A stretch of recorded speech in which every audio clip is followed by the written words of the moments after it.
Om Purnamadaha Purnamidam Purnat Purnamudachyate Purnasya Purnamadaya Purnamevavashishyate. Om Shanti Shanti Shanti. Om Brahmanandam Param Sukhadam Kevalam Jnanamurtim Dvandvatitam Gagana Sadrisham Tattvamasyaadi Lakshyam Ekam Nityam Vimalamachalam Sarvadhi Sakshi Bhutam Bhavatitam Trigunarahitam Sadgurum Tam Namami. Om. Adorations to Sadguru, who is Brahman, the giver of supreme bliss, embodiment of pure consciousness, one without a second, vast as the ether, infinite, eternal, beyond the three gunas and their modifications, the supreme preceptor. Yoga Vasishtha, Patti Prakarana, section 67. Sri Rama asked, O sage, how does the jiva, individual soul, arise from the divine self? And how is this soul related to the absolute self? This is a basic question to understand what you mean by the soul. People make a difference between the soul and themselves. This is me. But my soul, I don't know what will happen.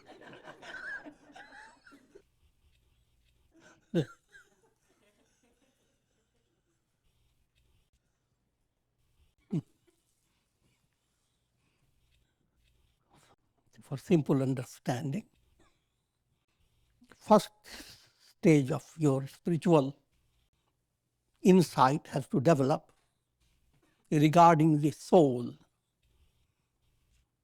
Soul and your body, mind, set, both are not identical. The identity with your body, mind is not the complete picture of the soul.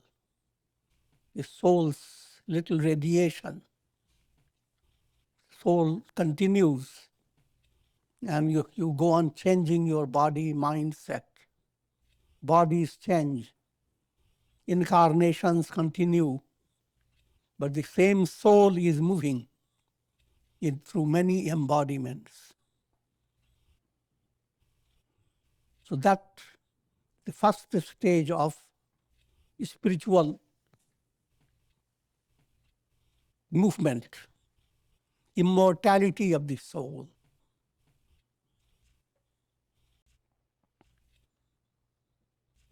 And that's what in the Gita I will read. Nainam Shindanti Shastrani, Nainam Dhati Pavaka, Nachayanam Kledayantyap, Nashoshati Maruta. This soul within you cannot be destroyed by all the elements, fire, water, air, storms. Cannot be destroyed by anything. Body and mind set will continue to change.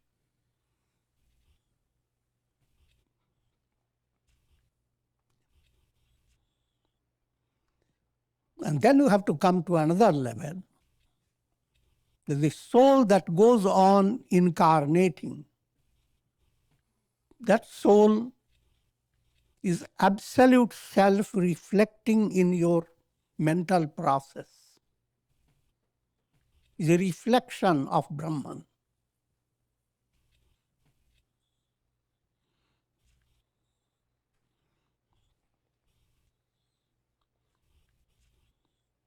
And enlightenment implies a full awareness. At first level, I am immortal. The fear of death should not sit on your head. Second stage, limitations created by multiplicity and duality that is also eliminated.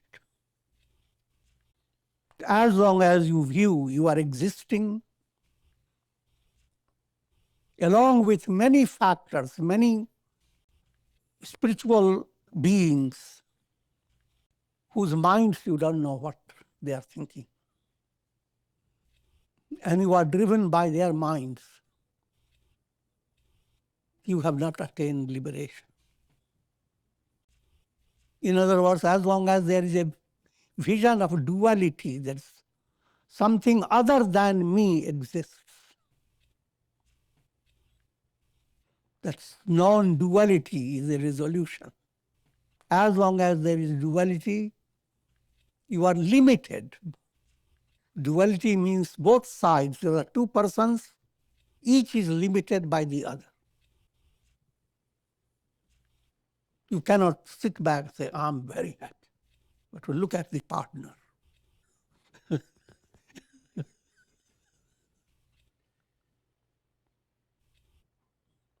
But these are simple points, but you have to assimilate it. To have more clearer understanding, think of your dream. First think of how did the whole dream world arise? You just went to sleep, hardly 5 minutes have gone by. And within that short duration, what happened? Who created a vast world with beginningless, endless, countless variations, past, present, future? And what's the reality behind all that? Similarly, first to understand, this is what we call illusory modification.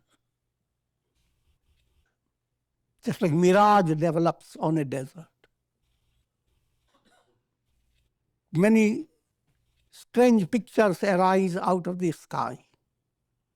They are not there. Even the blue sky is not there. In the same way, the entire dream process arises based on mental projection. The mind projects in a proper way, healthy way, speaking a relative term, you are experiencing waking state. And the mind is projecting not in a complete way, not mature way, then it happens in your dream.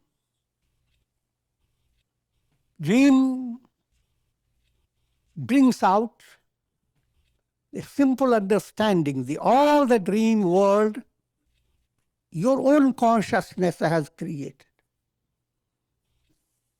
If you have horrible dream, you can't go after somebody. I came to your house, I got this horrible dream. I will sue you. Joke.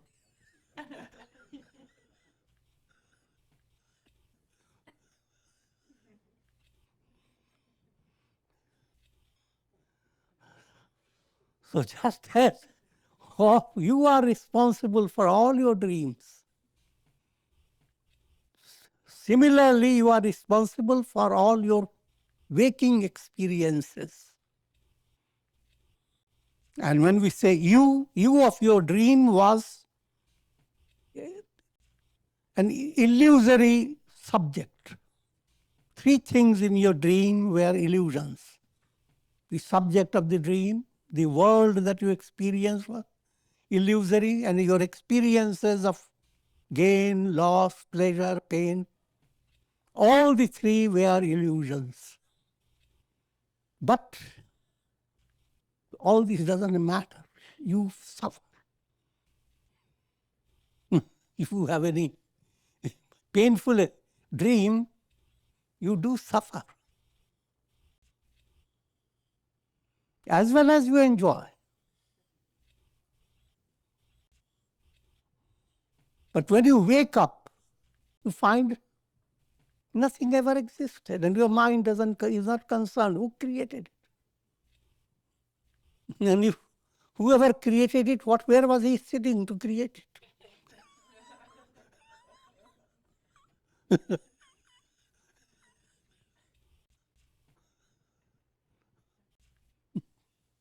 Did this dream whole world were you sent to some far beyond the Milky Way, and there was a world which came to you in your dream? I'm joking, but some people have that type of thinking.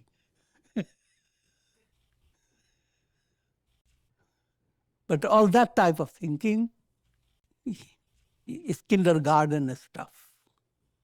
Time, space are practical realities. As long as you are dealing with practical reality, science is a profound movement. Not a single atom makes any mistake. All things have precision. But in spite of all that, the mind that sees all the precision, etc., in itself is not the reality. A cloud veils the sun and thereby creates countless refractions of light, rainbows, shimmering lights, so many illuminations.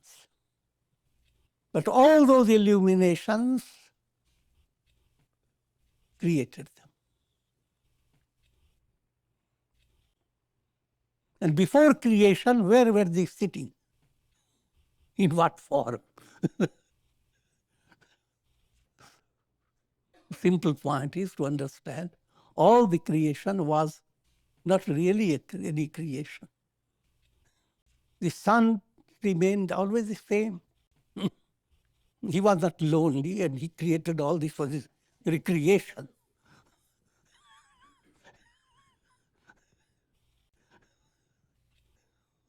And also the scripture describe for the matching up to the human mind. Eko aham bahusyama. God found himself, felt I'm alone. Let me be many.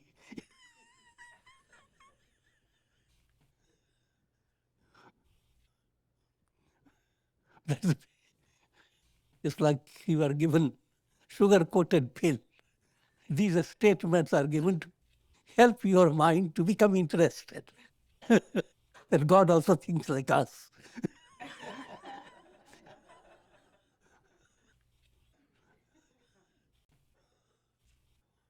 Try to understand now. Similarly, you can tell a child, the son was feeling lonely, you see. So he suddenly created a world of recreation. So he became the rainbow. He became shimmering lights. He became so many reflected suns. Oh, baby, do you understand it?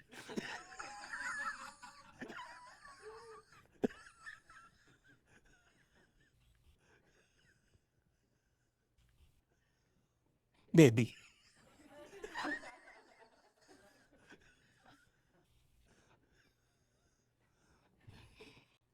Pressured by the sankalpas of the past, an individual soul continues to pass through numerous embodiments. It continues to experience birth, death, and varied conditions of life from one birth to another, pointing to karma. And I go on reiterating, and that's perfectly in order, called Parinyaya, hammering again and again, because karma is always a mystery for the masses. Majority of people who have heard the word karma, they identify it with destiny. Everything has its karma. And old grandfather created it, Brahma. and karma cannot be changed. That is not so. Karma comes in 3 stages. First, you have to understand also by karma, you are not referring to things you are doing by your hands and feet, thoughts that enter your mind, imaginations that enter your mind. All the manasa, vacha, karmana, through mind, through your speech, through your action, you are creating karmas. And karmic formation has its seed in the unconscious, known as samskaras. These samskaras that you have in the unconscious, those samskaras are vast. That's called sanchit karma, accumulated storehouse. And yet the storehouse does not occupy even a needle point of space. Previously, it was difficult for them to understand. But now you have computers that tell you how so much can exist.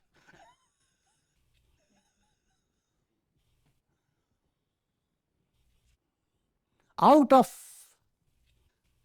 vast accumulated storehouse, only a little pinch is called prarabdha, fructifying karma. That has given you your embodiment, who you are. And the embodiment is formed at the time of death. Who will you be? Complete resolution does not come until the moment one is going to die.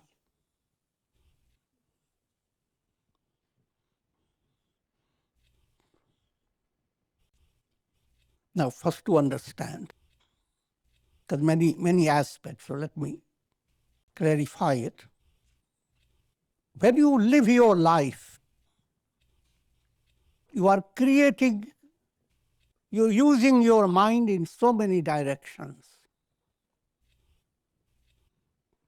Just like there is a boat in the river, and there are so many ropes that is securing the boat from, say, 10 or 15 points. If the boat is being controlled by, say, 100 points, you don't know where the boat will go. The resultant will determine where the boat will go. Similarly, where will you be in the next birth? That will depend upon the resultant, not what you can think of, but what you have been thinking, what you have been desiring, what you have been giving value to. If you have been giving value to just being miserable, and then you decided not to be miserable, positive. So, you created 1 ounce of negativity, half an ounce of positivity. I'm joking, but try to understand.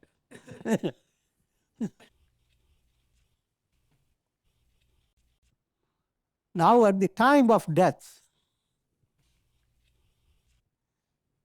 suddenly the laws of nature, laws of creation, spills out the resultant, which is surprising to this person or to the soul. That also is figurative. The soul doesn't yet know it. But that becomes its future. And that future, again, at the time of death, everybody doesn't have a clear expression.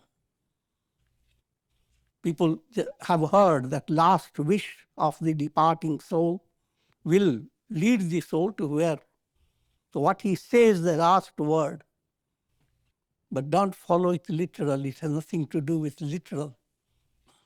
A person may cry and die. So that's his last wish.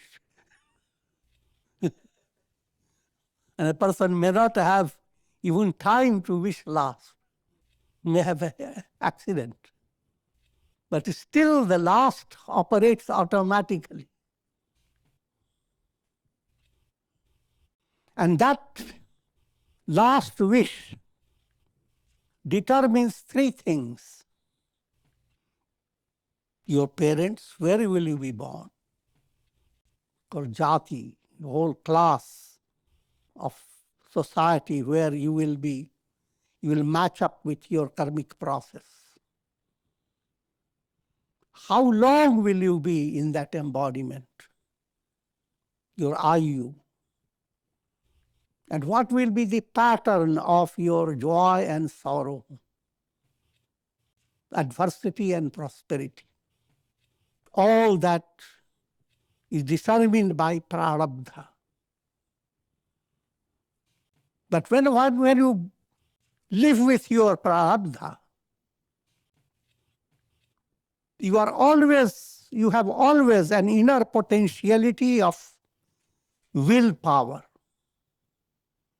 Your willpower expands. You develop more sense of freedom if a positive karma is operating. A good karma is bringing out its result. Some good virtuous deeds you have done, and their result is coming in your life. Now you have more a sense of freedom.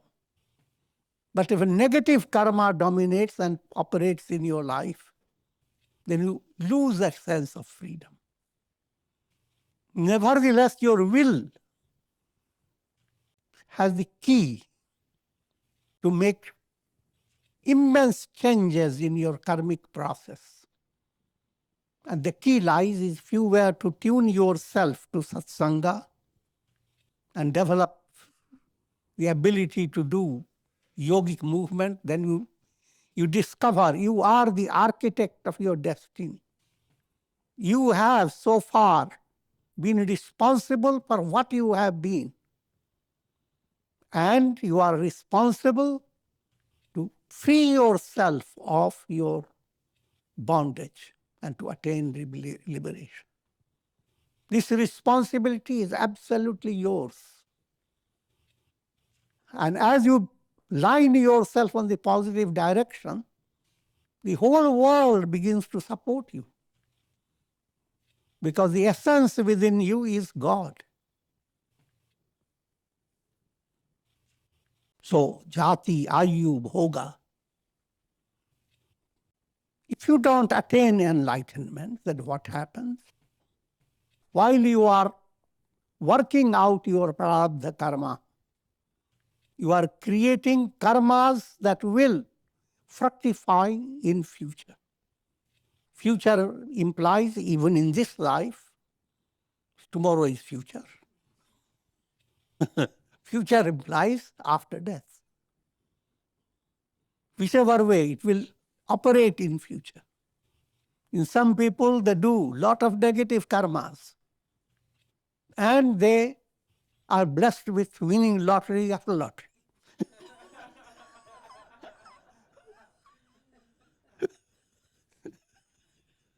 So you should not think in an ordinary way.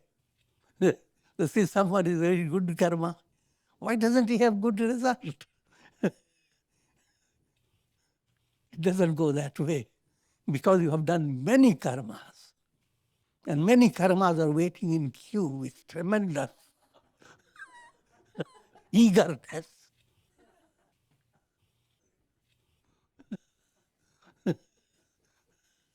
So according to divine mathematics, those karmas are very powerful. They are allowed to have first movement, then the other karmas. So therefore, all karmas do not have exact precision to operate. Some karma has to sit for its opportunity. It may happen in this life, it may happen 2 or 2 lives later. Some karmas wait. Some karmas are instant. Someone shouted at you, or shout at them back.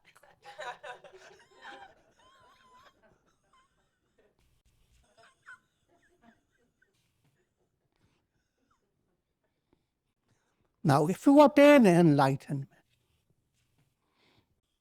first point to attain enlightenment, you draw from your good karmas. So when good karmas are operating within you, develop an interest in discovering what is the source of all happiness. But this type of mental attitude is not easy. Dukh mein sumiran sab kare. People become philosophical, spiritual when they are in misery. When they can't even walk, I'm talking about philosophy. When they walk, forget about philosophy.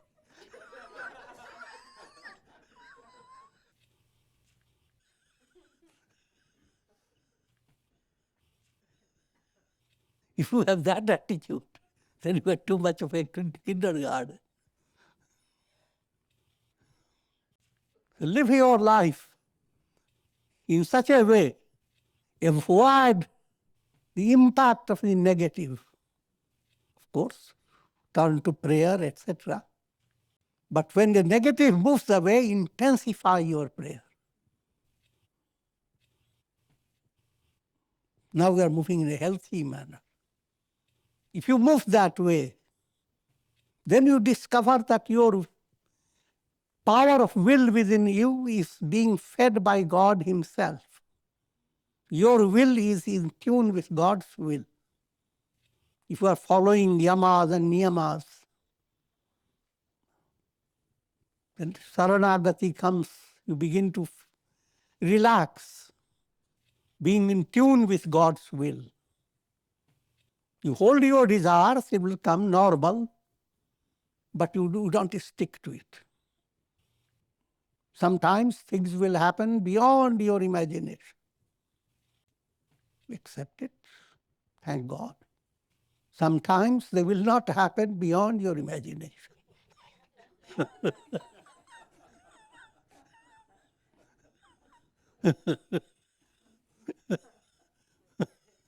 But now don't lose sight that you are supported by Divine Mother who knows what is best for it. So when you begin to develop that type of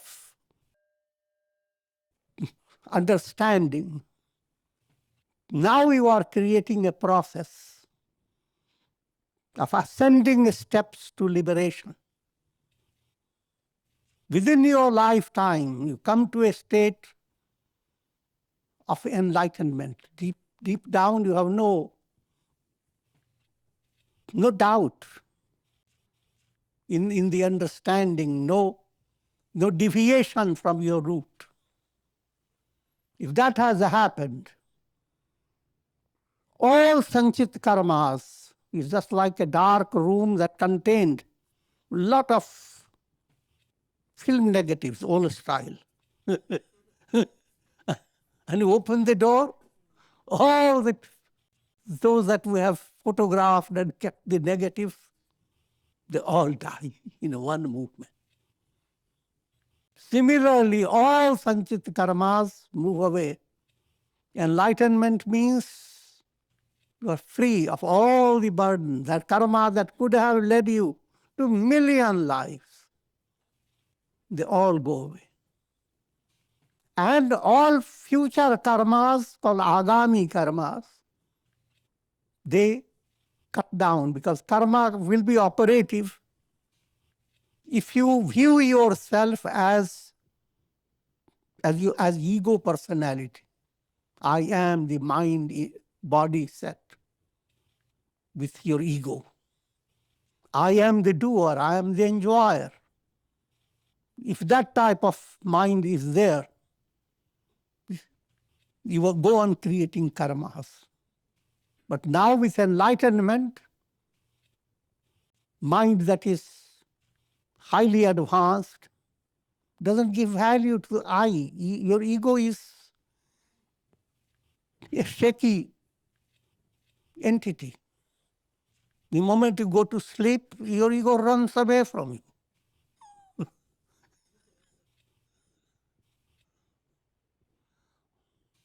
The ego is therefore recognized by yourself as not the reality of you, but just an illusion.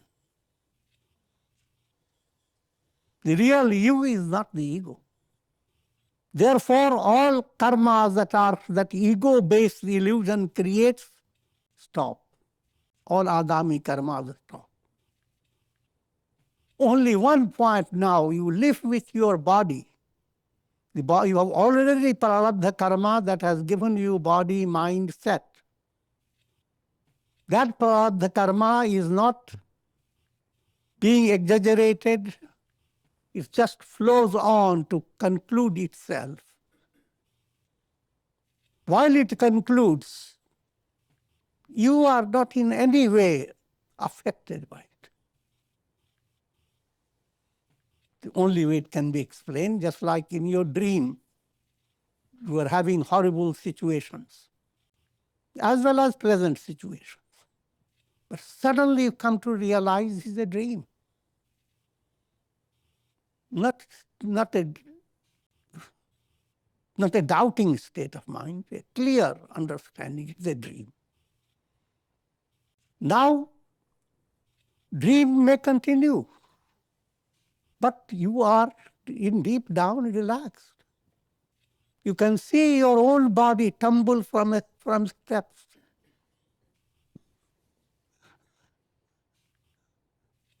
And you wake up smiling.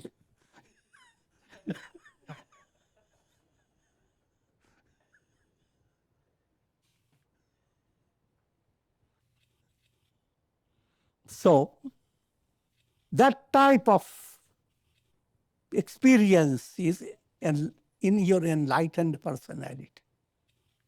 And once your prarabdha karma is over, there is no coming back. But that's a language for the masses. The moment you have attained enlightenment, you are not coming back. You are not in the world either. But to the world, to the masses, world is real. So from their point of view, yes, person, sage exists. From sage's own point of view, that's a different matter. And that state of his point of view is not a talkable state. It's beyond mind. Just as wind is nothing but air in motion, so the jiva is nothing but consciousness mingled with illusion created by ignorance. Some souls are so involved in karma that will take a long time for them to attain release from the fetters of bondage. Now the different types of souls are being given even in a very broad way. The classification follows. Mand is dull. Souls that are dull, they take a long time in their karmic process, and they don't care. The idea of liberation is, it doesn't please their mind at all. Then there are souls that are not so dull, they have developed some sensitivity, some rajas. They are called kshipta. Kshiptas may take 100 lives to attain enlightenment. Then there are souls called vikshiptas. They are not completely distracted. Sattva has entered, mixed up in their personality. They may take just 10 or 12 incarnations.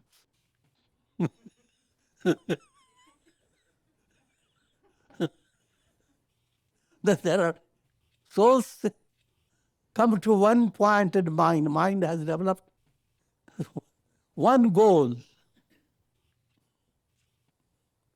If that is very clear, then you don't take any embodiment within this lifetime. And we turn to your attention to the world, then that's the souls are in different stages. Some will attain enlightenment in few births. Some will take 1,000 births. Well, some will attain illumination even in this very birth. And the most surprising, some will come into embodiment enlightened. That is it. He was enlightened. Why did he come into embodiment? The explanation is there was one little shortcoming in that enlightenment. That shortcoming exhausted itself in the process of coming into human embodiment. It's a big austerity to come into human embodiment. Squeezed into a little.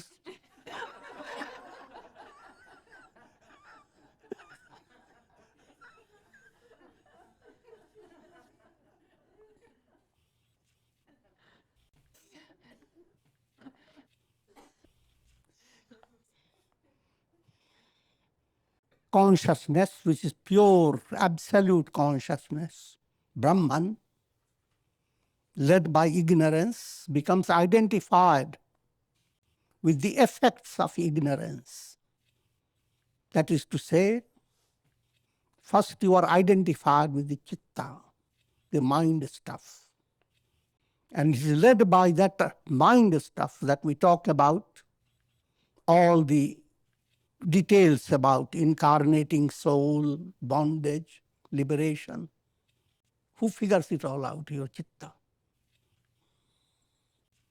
Identified with the mind, the soul becomes the experiencer of pleasure and pain. Identified with pranas, vital forces, the soul becomes a living being. Identified with the subtle body, the soul experiences heaven and hell. That also I have explained to you before. Heaven and hell are experienced always. Heaven is the joyous experience. Hell, when you don't have any joy, but human embodiment controls. Your nervous system is your boon. To a certain degree of happiness, your nervous system will not permit you to go through that. You will become unconscious, you will become hysterical. And similarly, pain also is controlled. You opens up to pain, but to a certain limit, immediately you pass on to unconscious state.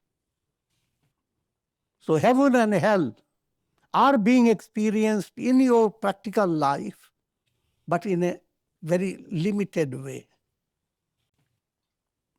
When you leave the body and you are in a position to go into another, and in between, soul is only with your astral body.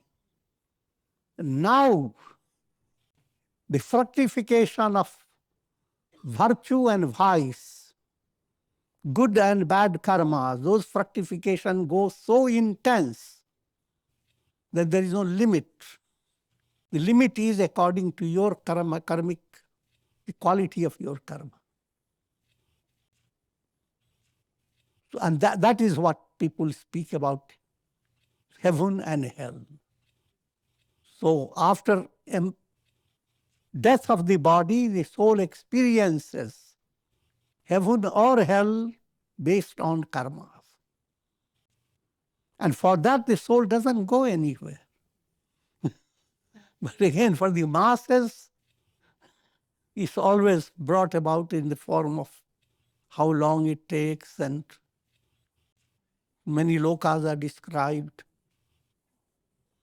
But that's all distractions. Being identified with the physical body, the soul becomes related to its parents, other relatives and friends. Soul, therefore, is becoming all. The soul becomes your body, identified with the physical body. Soul becomes your pranas, vital forces, thereby you say you are alive. Soul becomes your mind, intellect. Soul becomes your ego. In other words, the soul is identified with 5 sheaths. 5 sheaths are 5 coverings. Physical body is your first sheath. Second is your physical body cannot exist without pranas, vital forces. So the next layer is vital forces.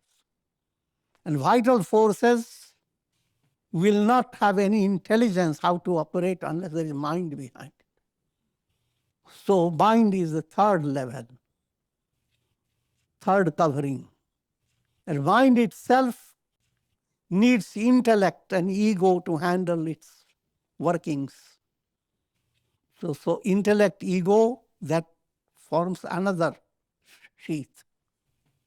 And beyond all that is a sheet of unconscious that keeps all in record. And the real you emerges when all these sheaths move away from you. But even while you are with sheaths, you are there.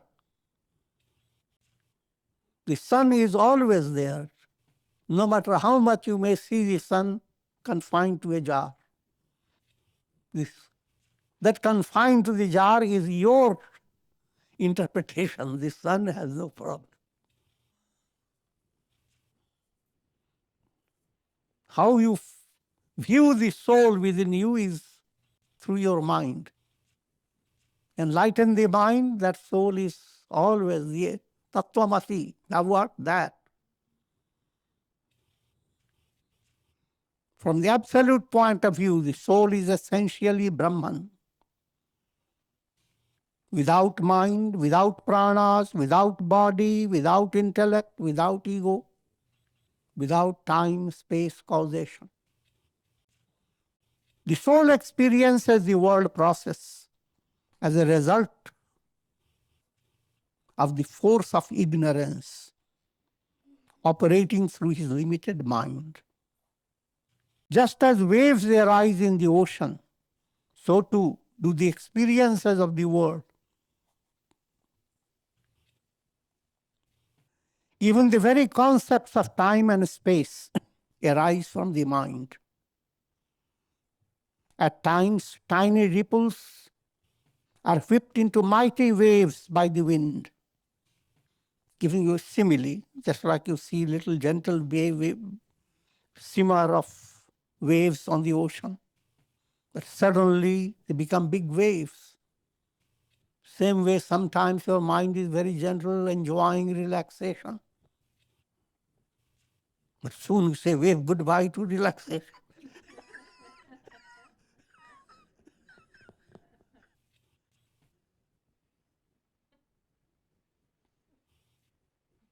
Go after waves.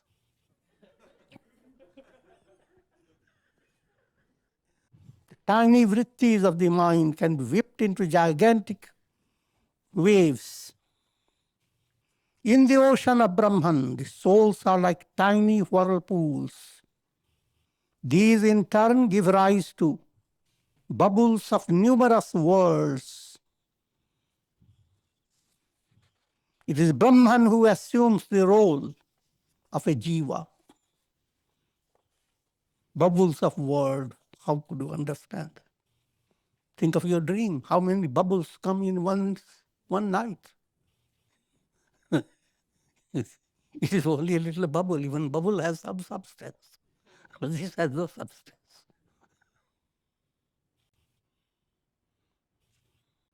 So speaking in profound terms, the world, all the world that is experienced to the mind and senses, the world that is transient, conditioned by time and space, That world is not the giver of your happiness. That world is not your real residence. That world is a vast mirage. And that point has to enter the heart. And this is the message of all religions of the world. But that doesn't mean that you suddenly become disgusted with the world. Because you become disgusted, then all the disgust brings more mud in your head. In other words, it's not real understanding it's like a blossoming of a flower. You cannot force a tree to blossom. Though blossoming is the teaching. Don't stay just a stick, blossom.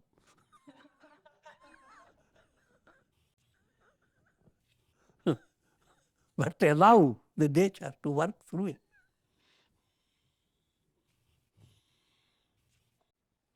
It is a self that creates the experience of waking state, dream state, deep sleep state. And freed of illusion, the self shines as like the sun, absolute light of lights. All this arises in Brahman. All this is sustained by Brahman. And all this is dissolved in Brahman.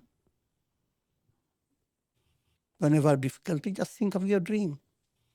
All the dream arises of your consciousness.